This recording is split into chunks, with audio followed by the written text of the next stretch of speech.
샬롬 1984 14번째. 어느 것이나 그 명칭이 무엇이든 계급과 통제 사회로의 복귀를 주장했다. 그리고 1930년 전후의 험악한 정세 아래에서는 지난 수백 년 동안 실행되지 않았던 일들, 재판 없는 투옥, 전쟁 프로의 노예화, 공개 처형, 자백을 강요하기 위한 고문, 인질 이용, 강제 추방 등이 다시금 공공연하게 벌어졌는데, 이는 스스로 문화인이며 진보적이라고 자처하는 사람들에 의해서 묵인되고 옹호되기까지 했다. 영사 및 그와 유사한 정치 이론이 완전한 형태를 갖추고 등장한 것은 10여 년에 걸쳐 세계 곳곳에서 전쟁과 내란, 혁명과 반혁명이 일어난 뒤였다. 그런데 이런 이론들은 20세기 초에 출현한 이른바 전체주의라고 불리는 다양한 체제들 속에서 이미 그 몇몇 징후를 드러내기도 했지만, 당시의 혼란스러운 정황으로 미루어 볼 때 그 같은 세계적인 대세가 나타나리라는 것은 자명한 일이었다. 또한 어떤 부류의 사람들이 그런 세계를 지배할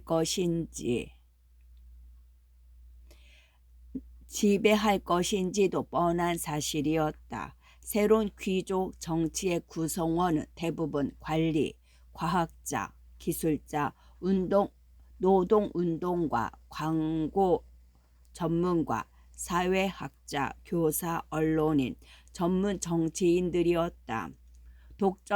독점 산업과 중앙 집권으로 세상이 살벌해지자 중산층, 봉급 생활자와 지도자급 노동자 출신인 그런 사람들이 모여서 나름대로의 세력을 형성한 것이다. 이들은 과거의 권력자들과 비교하여 덜 탐욕스럽고 덜 사치스러운 반면 권력에 대한 순수한 갈망은 더 컸다. 그리고 이들은 무엇보다 자신들이 하고 있는 것을 제대로 인식한 가운데 보다 더 적극적으로 반대 세력을 타도했는데, 이 마지막 차이점이 중요하다.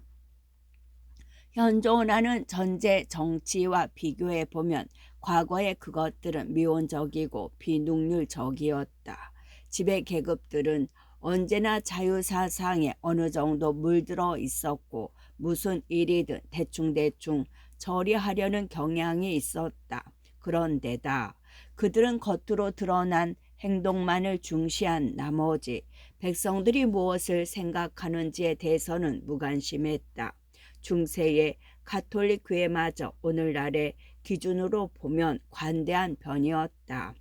이렇게 된 이유 중 하나는 과거의 어떤 정권이든 시민들을 끊임없이 감시할 힘이 없었다는 데 있다. 하지만 인쇄술의 발달로 보다 쉽게 여론을 조작할 수 있게 되었고, 이것은 영화와 라디오로 인해 한층 용이해졌다. 특히 텔레비전의 발전과 함께 기계 하나로 동시에 송수신할 수 있는 기술적 진보가 이루어짐으로써 사생활은 마침내 종말을 고했다. 모든 시민, 적어도 요주의 인물들 하루 24시간 내내 경찰의 감시 아래 둘 수 있고, 다른 모든 통신망은 폐쇄시킨 채 정부 선전만 듣도록 할 수 있게 되었다. 그리하여 모든 국민으로 하여금 정부의 뜻에 완전히 복종하게 하고 의견 동일하게 하도록 강요할 수 있는 가능성이 처음으로 열린 것이다. 1950년대와 1960년대의 혁명기를 거치면서 사회는 전처럼 상중하에 세 계층으로 재편성되었다. 그런데 새로운 상층 계급은 앞사람들과 달리 본능에 따라 행동하지도 않았을 뿐만 아니라 자신들의 주의를 유지하는 데 무엇이 필요한지를 알았다. 과도 정치를 지탱하는 안전한 기반은 오직 집단주의뿐이었다. 부와 권력은 그 둘을 함께 소유할 때 용이하게 보호될 수 있다. 20세기 중업에 향해진 소위 사회재산 배제는 사유재산의 배제는 전보다 더 소수의 사람들에게 부를 집중시키는 결과를 초래했다. 그런데 새로운 소유주가 단순히 각 개인이 아니라 하나의 집단이라는 점이 전과 다르다. 당원들은 사소한 소지품 외에는 그 어떤 것도 개인적으로 소유할 수 없다. 전체적으로 당이 모든 것을 통제하고 마음대로 생산물을 분배하기 때문에 오세아니아에 있는 모든 것은 당의 소유인 셈이다. 혁명 이후 몇 년 동안 당은 모든 정책을 공영화했기 때문에 거의 저항을 받지 않고 지배의 자리에 오를 수 있었다. 자본 계급이 재산을 몰수당하면 사회주의가 뒤따르게 마련이라는 것은 오랜 전부터 예견되어 온 일이다. 물론 자본가들은 재산을 몰수당했다. 공장, 광산, 토지, 가오, 수송선 등 모든 것들이 그들로부터 몰수되었는데 그런 것들은 이제 사유재산이 아닌 공동재산이 되었다. 초기 사회주의 운동으로부터 성장하여 용어까지 그대로 이어받은 영사는 사회주의의 계획 가운데 중요한 조항을 실행했고 그 결과 이미 예측하고 준비해 온 대로 경제적 불평등을 영속화시켰다. 그러나 계층 사회를 영속화시키는 문제는 이보다 더 어렵다. 지배 계급이 권력을 상실하는 경우는 네 가지이다. 외부로부터 정복당한 경우, 비능률적으로 통치하여 군중이 봉기한 경우, 불만에 찬 중간 계급이 강력한 세력을 형성한 경우, 통치할 자신감과 의욕을 잃은 경우다.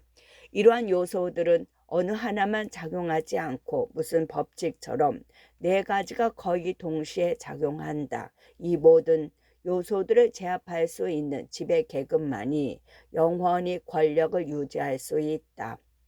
그리고 궁극적인 결정인자는 지배 계급 자신의 정신 자세다. 20세기 중엽 이후 첫 번째 위험은 사실상 사라졌다. 앞에서도 언급했듯이 현재의 세계를 분할 지배하고 있는 새 열강은 서로를 정복할 수 없다. 할 수 있다면 점차적인 인구 감소에 의한 것뿐인데 광범한 권력을 가진 정부는 이 문제를 쉽게 피할 수 있다. 두 번째 위험도 이론에 불과하다. 군중은 결코 자발적으로 봉기하지 않는다. 압제를 받아도 봉기하는 경우는 거의 없다. 그들은 비교할 기준이 없는 한 자신들이 압제를 받고 있다는 사실조차 깨닫지 못한다. 과거에 빈번하던 경제적 위기는 이제 발생하지도 않거니와 발생하도록 내버려 두지도 않는다. 하지만 이와 비슷한 대규모의 혼란은 아무런 정치적 성과 없이도 일어날 수 있고 실제로 일어나고 있다. 이는 무엇보다도 불만을 표출할 수 있는 길이 없기 때문이다. 기계, 기술의 발달로 인해 사회 내부에 잠재되어 있는 과잉 생산의 문제는 끊임없는 전쟁이란 방법에 의해서 해결된다. 전쟁은 또 대중의 사기를 필요한 수준으로 유지시키는 데에도 유용하다. 현 지배 계급의 관점에 볼 때 유일하게도 실제적인 위험은 낮은 지위에 고용되어 있지만 권력을 갈망하는 유능한 사람들이 새로운 계급으로 부상하는 것과 기존 지배 계급 내에 자유주의와 해이주의가 싹트는 것이다. 결국 문제는 교육에 달려있다. 요컨대 명령을 내리는 지도층과 그 바로 밑에서 움직이는 방대한 대중 집단의 의식을 끊임없이 조정하는 것이 중요한 것이다. 그런데 대중의 의식은 소극적인 방법으로 가벼운 영향만 줘도 조종된다. 이 같은 배경을 알게 되면 누구든 설령 아직 모르고 있는 사람이라 할지라도 오세아니아 사회의 전반적인 구조를 추측할 수 있으리라. 피라미드의 정점에는 빅브라더가 있다. 빅브라더는 완전 무결하고 전지전능한 존재다. 모든 성공, 모든 성취, 모든 승리, 모든 과학적 발견, 모든 지식, 모든 지혜, 모든 행복, 모든 덕성이 그의 지도력과 영감에서 나온 것이다. 그러나 아무도 빅브라더를 직접 본 적이 없다. 벽에 나붙은 포스터 속의 얼굴과 텔레스크린에서 흘러나오는 목소리가 보고 들은 것의 전부다. 그가 결코 죽지 않으리라고 확신하는 것은 어쩌면 당연한 일인지도 모른다. 우선 그가 언제 태어났는지 확실치 않다. 빅브라더란 당이 스스로를 과시하기 위해 설정한 가공 인물이다. 그의 역할은 집단보다 개인에게서 쉽게 느껴지는 사랑과 공포와 존경과 감동을 한데 모으는 것이다. 빅브라더 아래에는 오세아니아 인구의 2%도 안 되는 600만으로 구성원이 제한된 내부당이 있다. 그리고 내부당 아래에는 외부당이 있는데 내부당이 국가의 머리라면 외부당은 그 팔에 해당될 것이다.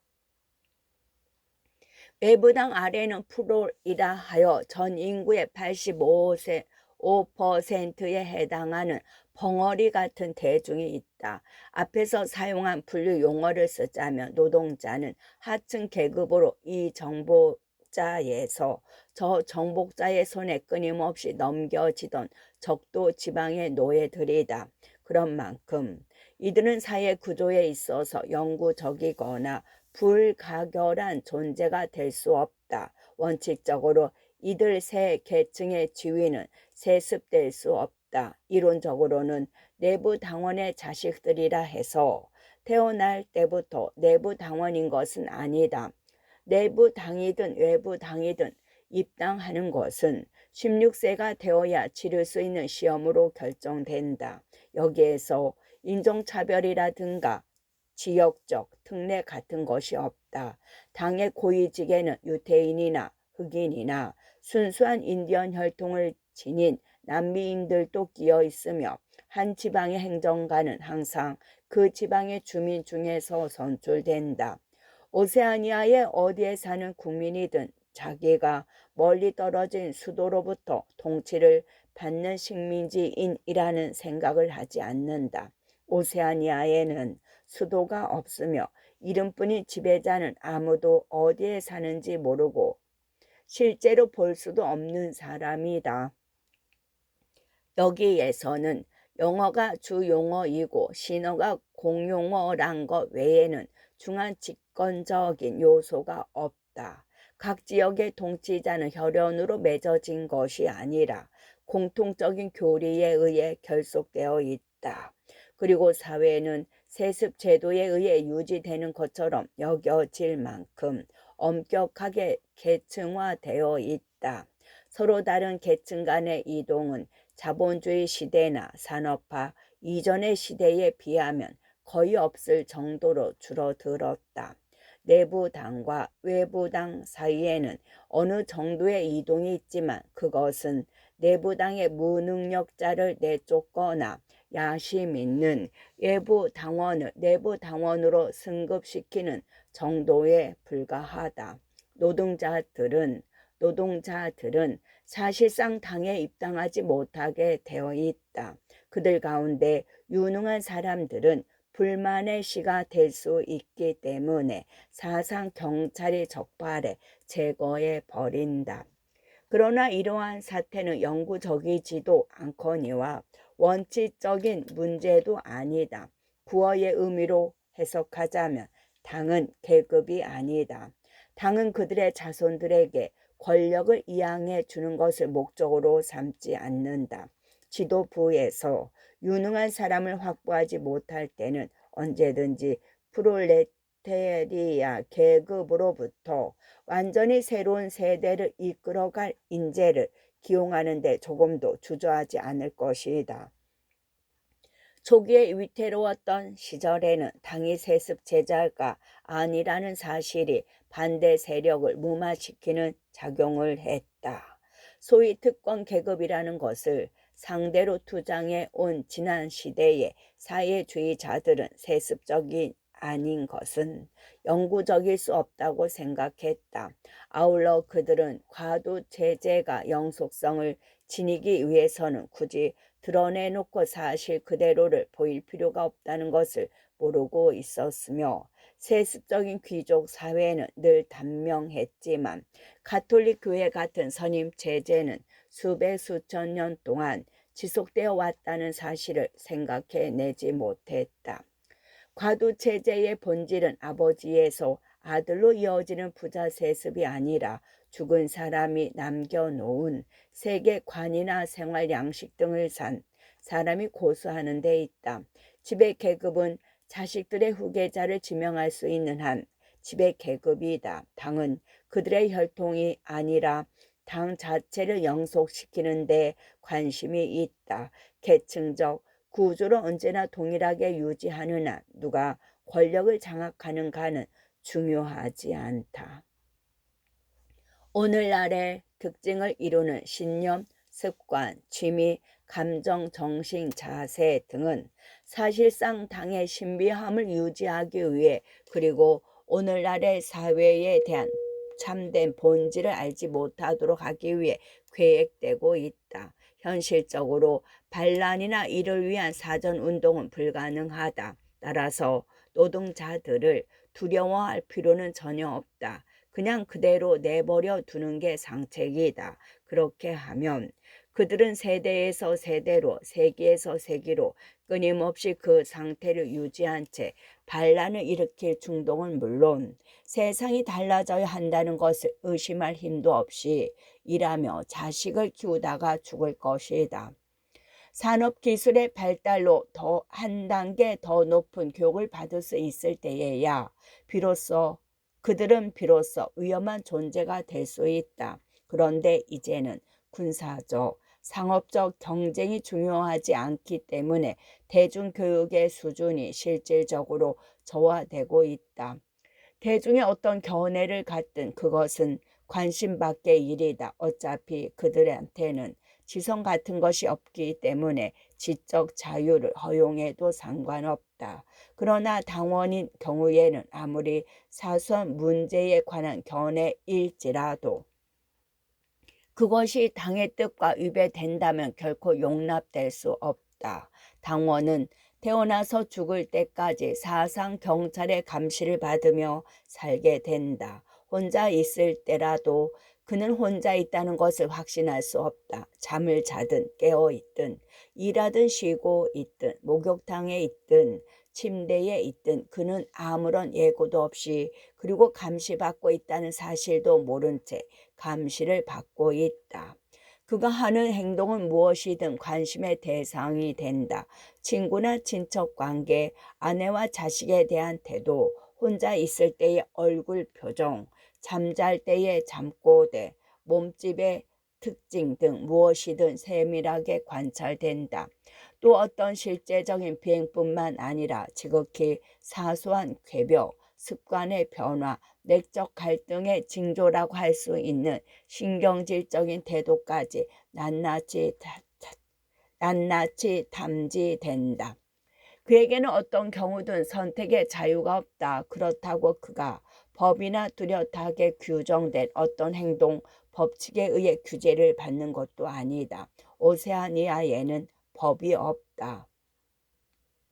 발각되면 틀림없이 사형감이 될 사상이나 행위도 공식적으로는 금지된 것이 아니며 끝없이 숙청, 체포, 고문, 투호, 증발 따위일지라도 그것이 당의 뜻과 위배된다면 결코 용납될 수 없다. 당원은 태어나서 죽을 때까지 사상 경찰의 감시를 받으며 살게 된다. 혼자 있을 때라도 그는 혼자 있다는 것을 확신할 수 없다. 잠을 자든 깨어있든 일하든 쉬고 있든 목욕탕에 있든 침대에 있든 그는 아무런 예고도 없이 그리고 감시받고 있다는 사실도 모른 채 감시를 받고 있다. 그가 하는 행동은 무엇이든 관심의 대상이 된다.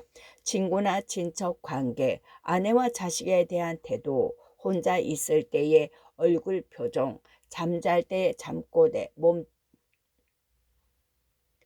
등 무엇이든 세밀하게 관찰된다.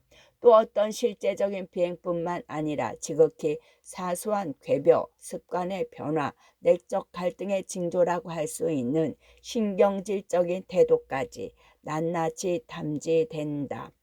그에게는 어떤 경우든 선택의 자유가 없다. 그렇다고 그가 법이나 뚜렷하게 규정된 어떤 행동 법칙에 의해 규제를 받는 것도 아니다. 오세아니아에는 법이 없다. 발각되면 틀림없이 사형감이 될 사상이나 행위도 공식적으로는 금지된 것이 아니며 끝없는 숙청, 체포, 고문, 투옥, 증발 따위도 실제로 범한 죄에 대한 처벌로서 가해지는 게 아니라 단순히 언젠가 죄를 범할지도 모르는 사람을 제거하기 위한 조치이다. 언젠가 죄를 범할지도 모르는 사람을 제거하기 위한 조치이다.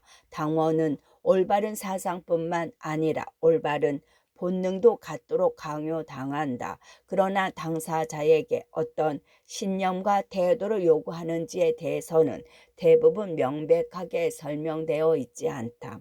만약 명백하게 설명된다면 영사에 내재되어 있는 모순이 적나라하게 드러날 것이다. 그리고 그가 태어난 순간부터 정통적인 사람이라면 신어로는 이를 선사자라고 한다. 정통적인 사람이라면 어떤 경우에서든 무엇이 올바른 신념이며 무엇이 바람직한 감정인지 생각하지 않고도 알 수 있을 것이다. 하지만 어렸을 때부터 죄중단이니 흑백이니 이중사고니 하는 신호들로 분리되는 면밀한 정신훈련을 받은 까닭에 무슨 문제든 깊이 생각할 의욕도 능력도 사라져 버린다.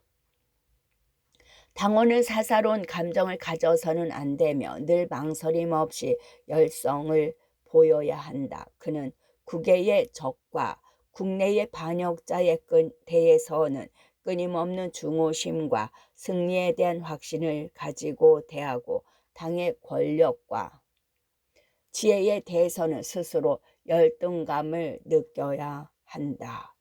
끝.